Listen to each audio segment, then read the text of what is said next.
Hermano, hermana, te saludo en el nombre de nuestro Dios y Señor Jesucristo. Paz a vosotros. Traigo en este momento que estás escuchando, ya sea en la mañana, en la tarde o en la noche, este episodio con los puntos de fe. Hoy vamos a tratar de estudiar el punto de fe o doctrinal número 32, que a la letra lleva como título la organización de la Iglesia. Creemos que la organización de la Iglesia en el tiempo actual debe conservar la forma que fue ejemplificada desde el primer siglo, teniendo cada congregación su propio gobierno local, disfrutando de autonomía congregacional en cuanto a la distribución de sus finanzas, así como en la elaboración de programas de evangelismo que refieren a la organización local. Que todas las iglesias locales deben mantener la unidad, tanto doctrinal como en sus relaciones con la iglesia general, que ninguna congregación o pastor en particular puede enmendar o cambiar un punto doctrinal, porque esto es solo competencia del Concilio General de la Iglesia de Dios. Que todas las iglesias, amigo, amiga de Dios, que son iglesias de Dios, son componentes del cuerpo en Cristo, como lo dice Primera de Corintios, capítulo número 12, verso 27 al verso 30. Pues vosotros sois el cuerpo de Cristo y miembros en parte, y aún nos puso Dios en la iglesia, primeramente apóstoles, luego profetas, lo tercero doctores, luego facultades, luego dones de sanidades, ayudas, gobernaciones, géneros de lenguas. ¿Son todos apóstoles? ¿Son todos profetas? ¿Todos doctores? ¿Todos facultades? ¿Tienen todos dones de sanidad? ¿Hablan todos lenguas? ¿Interpretan todos? En Efesios capítulo número 4, verso del 10 al 17, nos dice que Él descendió, el mismo que es el que también subió por todos los cielos para cumplir todas las cosas, y Él mismo dio unos ciertamente apóstoles, y otros profetas, y otros evangelistas, y otros pastores y doctores, para perfección de los santos, para la obra del ministerio, para edificación del cuerpo en Cristo, hasta que todos lleguemos a la unidad de la fe y del conocimiento del Hijo de Dios, a un varón perfecto, a la medida de la edad de la plenitud de Cristo, que ya no seamos niños fluctuantes y llevados por doquiera todo viento de doctrina, por estratagema de hombres que para engañar emplean con astucia los artificios del error. Antes, siguiendo la verdad en amor, crezcamos en todas cosas en que la cabeza, a saber Cristo, del cual todo el cuerpo, compuesto y bien ligado entre sí por todas las junturas de su alimento, que recibe según la operación cada miembro conforme a su medida, toma aumento de cuerpo edificándose en amor. Esto pues digo y requiero en el cuerpo, en el Señor, que no andéis más como los otros gentiles que andan en la vanidad de su entendimiento. Entonces, de esta manera vemos que la iglesia de Dios, amigos, tiene un orden. Sabemos que nuestro Dios es un Dios de orden. Y así como Él es un Dios de orden, tiene que haber un orden en su cuerpo. Dice que que Cristo en el cuerpo, que Cristo es la cabeza de la iglesia. Esto lo podemos encontrar o corroborar en Efesios capítulo número 1, verso 22 y verso 23. Y sometió todas las cosas debajo de sus pies, y diólo por cabeza sobre todas las cosas a la iglesia, la cual es su cuerpo, la plenitud de aquel que hinche todas las cosas en todos.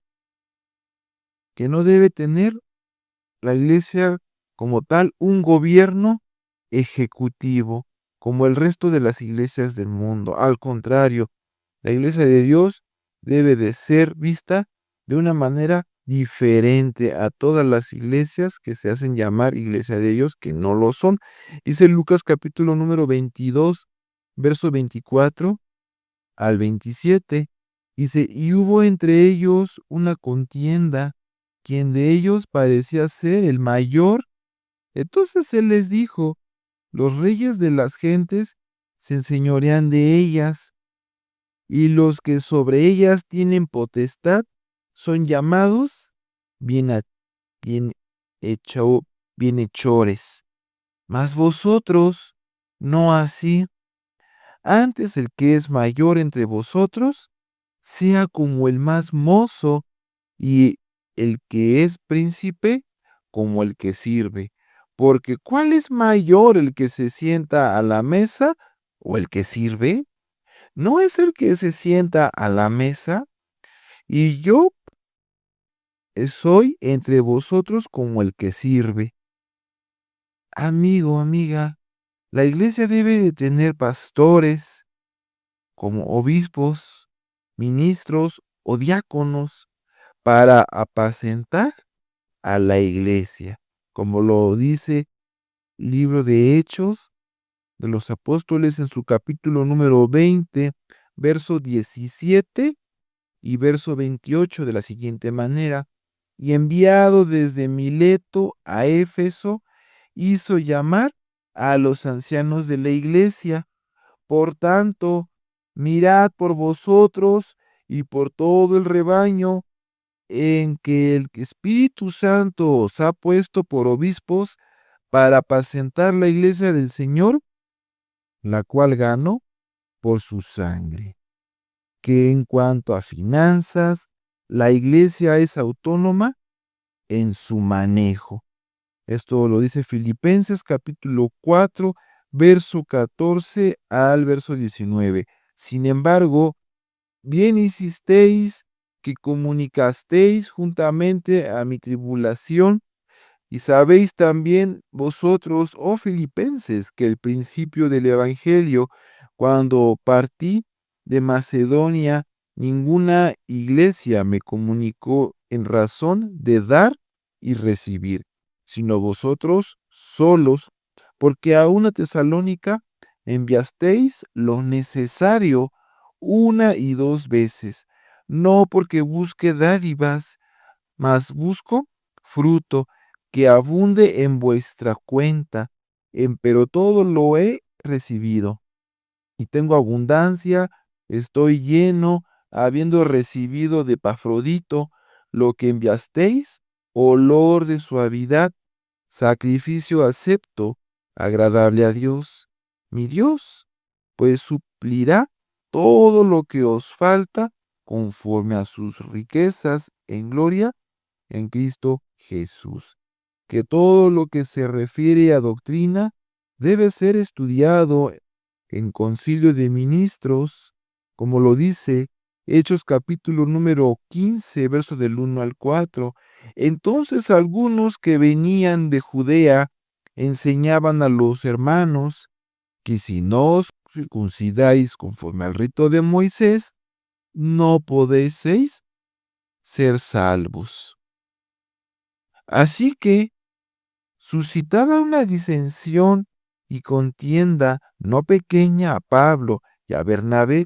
Contra ellos determinaron que subiesen Pablo y Bernabé a Jerusalén, y algunos otros de ellos a los apóstoles y a los ancianos, sobre esta cuestión.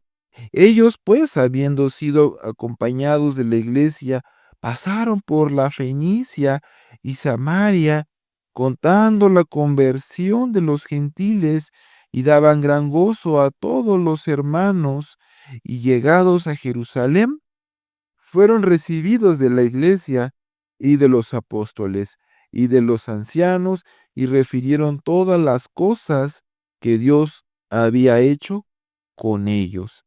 En esta parte es importante saber que la iglesia de Dios necesita tener, amigo, amiga, un orden en todos los aspectos, tomando en cuenta que el Creador es un Dios de orden. Y de esta manera podemos encontrar ejemplos claros de las Escrituras en las diferentes partes que hacen o edifican ese cuerpo en Cristo, que es la cabeza, cada una con distintas funciones, una que depende de la otra, que entretejen este espacio, este lugar en donde venimos a aprender las cosas de nuestro Dios. Y de esta manera estudiamos de manera breve, de manera precisa y concisa, lo que es la organización de la Iglesia de Dios, el punto doctrinal o número de fe número 32. Me despido, que Dios te bendiga y paz a vosotros.